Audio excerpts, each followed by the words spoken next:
హర్ష సాయి గారి మీద బాగా ట్రోలింగ్స్ అవుతున్నాయి కదా, ఈయన బెట్టింగ్ యాప్స్ ప్రమోట్ చేస్తున్నారని. ఏమంటారు దాని గురించి?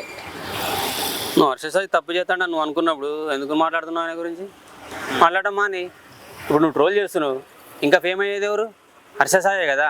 బురదలో రాళ్ళెత్తి పడేది బురద మన మీద ఎగిరిపడుతుంది. నువ్వు హర్ష సాయి తప్పు చేస్తాను అనుకున్నప్పుడు మాట్లాడకుండా వదిలే. హర్ష సాయి ఫేమ్ అవ్వడు, హర్ష సాయి అన్నదొక్కబడతాడు. కానీ నువ్వేం చేస్తున్నావు? ట్రోల్ చేస్తున్నావు. అంటే అతనిలో నీ నీ మనసులో ఏదో ఒక మంచిదనం ఏదో ఒక ఉన్నది. సో అది లేకపోతే నువ్వు మాట్లాడు.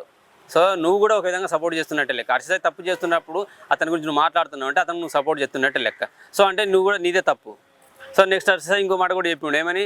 నేను గవర్నమెంట్ పర్మిషన్ ఉన్న యాప్లు మాత్రమే ప్రమోట్ చేస్తున్నాను అన్నాడు. సో గవర్నమెంట్ పర్మిషన్ ఇచ్చిన వాటికి అయినా ప్రమోట్ చేసినప్పుడు తప్పే ఉన్నదాడ? సో నీకు ఇష్టం లేకపోతే ఆడకు. ఒకవేళ ఆ ట్రోల్స్ ఎంతవరకు నిజమో, ఆయన చేసేది ఎంతవరకు తప్పు, అది గవర్నమెంట్ కూడా లాగేస్తుంది కదా ఫ్యూచర్. ఎందుకంటే 100 కోట్లు అని అంటున్నారు. 100 కోట్లు అన్నప్పుడు గవర్నమెంట్ ఊరుకుంటుందా? హర్ష సాయి మీద ఎక్కి కూర్చోదా? గవర్నమెంట్ కూడా ఉన్నది, వాళ్ళు కూడా చూసుకుంటారు కదా. సో వాళ్ళు చేయాల్సిన పని వాళ్ళు చేస్తారు, నువ్వు చేయాల్సిన పని నువ్వు చేయి. నువ్వు రోల్ చేసుకుంటూ కూర్చుంటే హర్ష సాయి ఇంకా ఫేమ్ వస్తుంది, ఇంకా డెవలప్ అవుతాడు. ఆయన రాబోయే సినిమాకి ఇంకా ప్లస్ పాయింట్ అవుతుంది. హర్ష సాయి తప్పు చేస్తాను అనుకున్నప్పుడు ఆయన గురించి మాట్లాడకు. సో ఆయన నచ్చే వాళ్ళు, ఆయన ఫాలో అయ్యేవారు మాత్రమే ఆడుతుండొచ్చు. వేరే ఆఫ్ కోర్స్ వాటి వల్ల బెట్టింగ్ యాప్ల వల్ల కొన్ని జీవితాలు కూడా నాశనం అవుతున్నాయి, అది రియలే. సో వాటికి దూరంగా ఉండాలని ఆయన కూడా చెప్పాడు. మనం కూడా అందరం ప్రేక్షకులుగా, ఒక అభిమానులుగా, ఒక సాటి మానవుడికి సాయం చేసే ఒక వ్యక్తిగా కూడా మనం కూడా చెప్తాం, బెట్టింగ్ యాప్లకు దూరంగా ఉండండి. అలాగే హర్ష సాయి కూడా ఒక చిన్న సూచన, నిన్ను చాలామంది అభిమానిస్తున్నారు, ఆ అభిమానులు నేను కూడా ఒకరిని.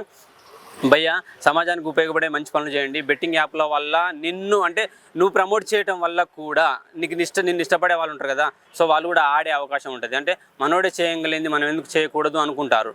సో అందులో వాళ్ళు కొంతమంది లాభపడవచ్చు, కొంతమంది నష్టపోవచ్చు. నష్టం జరిగిందంటే నిన్ను ప్రేమించేవాడికి నీకు కూడా బాధ వేస్తుంది ఏదో ఒక టైంలో. సో ఇది కూడా ఒకసారి ఆలోచించాలని కోరుకుంటున్నా. హర్ష సాయి ఒకనొక టైంలో నేను అనుకున్నా షిరిడి సాయితో సమానం అని చెప్పేసి ఆ పేరు నిలబెట్టుకోవాలని కోరుకుంటున్నా. జై హర్ష సాయి, నువ్వు బాగుండాలి, సమాజాన్ని మంచిగా చూసుకోవాలని కోరుకుంటున్నాను.